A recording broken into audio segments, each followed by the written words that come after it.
Hello बच्चों, मैं doctor Sunita Nandal कक्षा 11th के लिए काव्य खंड में त्रिलोचन कवि द्वारा रचित कविता लेकर आई हूँ। कविता का नाम है चंपा काले काले अक्षर नहीं चिन्हती। चंपा काले काले अक्षर नहीं चिन्हती। चिन्हती का मतलब है पहचानती। यहाँ मैं बताना चाहूँगी कि जो इस कविता में जो त्रिलोचन की प्रसिद्ध काव्य रचना है धरती नामक संग्रह में संकलित है कविता, या यूँ कहेंगे कि धरती नामक काव्य संग्रह से ली गई है। इसमें लोक अनुभवों का वर्णन किया गया है। जो कविता में पूर्वी प्रदेशों में एकाकीपन की पीड़ा को झेल रही जो स्त्रियां हैं उनकी ओर संकेत किया गया है। आज मनुष्य को आर्थिक संकट से जूझना पड़ रहा है।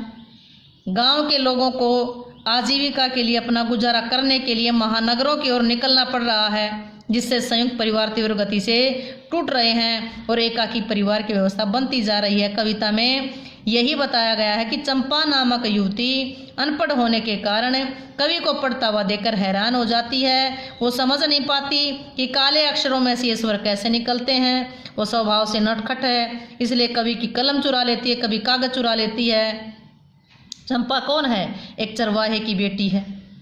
वह अपने कर्तव्य का पालन खूब अच्छी तरह करती है। कवि गांधी जी के आदर्शों का पालन करता है, इसलिए कवि चाहता है कि चंपा भी पढ़ लिखना सीख ले।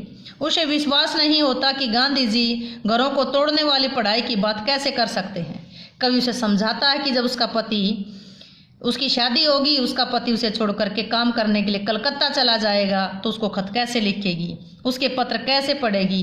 ये सुनते ही चंपा गुस्से में आ जाती है। वो निश्चय करती है कि कभी शादी नहीं करेगी, और शादी हो भी गई तो पति को कलकत्ता नहीं जाने देगी। वह अपने क्रोध को स्पष्ट करते हुए कहती है कि कलकत्ता पर बिजली गिरे, कलकत्ता ना सो जाए, ना कलकत्ता रहेगा, ना उसका पति वहाँ जाएगा। वह नहीं चाहती कि कोई भी घर के टूटने का दुख झेले। ये सब इस कविता में बताया गया है। आइए पद्यांश की रीडिंग लेते हैं। चंपा काले काले अक्षर नहीं चिन्हती, मैं जब पढ़ने लगता हूँ वह आ जाती है, खड़ी खड़ी चुपचाप सुना करती है। उसे बड़ा अचरज होता है, इन काले चिन्हों से कैसे ये सब स्वर निकला करते हैं।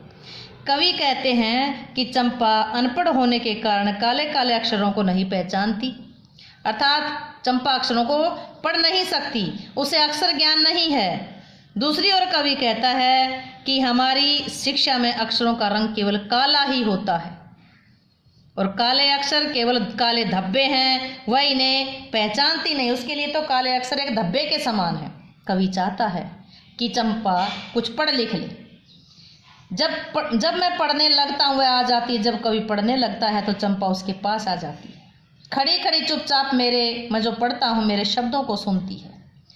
चंपा को बड़ा आश्चर्य होता है, हैरानी होती है कि कवि जो स्वर बोलते हैं, इन अक्षरों से ध्वनि, इन अक्षरों से आवाज़, इन काले काले निशानों से, इन काले काले अक्षरों से ये कैसे ध्वनि निकलती है। वह हैरान होती है, काले काले चिन्हों में ये क्या पढ़ता है, उनसे ध्वनि कैसे निकलती है। कवि ने इस कविता में ग्रामीण लड़की चंपा की निरक्षरता का बड़ा ही मार्मिक स्वाभाविक वर्णन किया है। काले काले अक्षरों में विशिष्टता का प्रयोग किया गया है।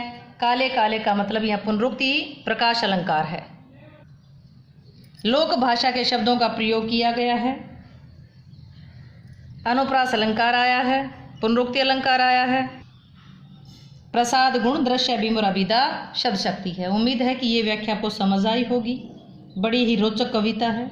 अगर समझ आई हो तो वीडियो को लाइक करें, शेयर करें, चैनल को सब्सक्राइब करना ना भूलें।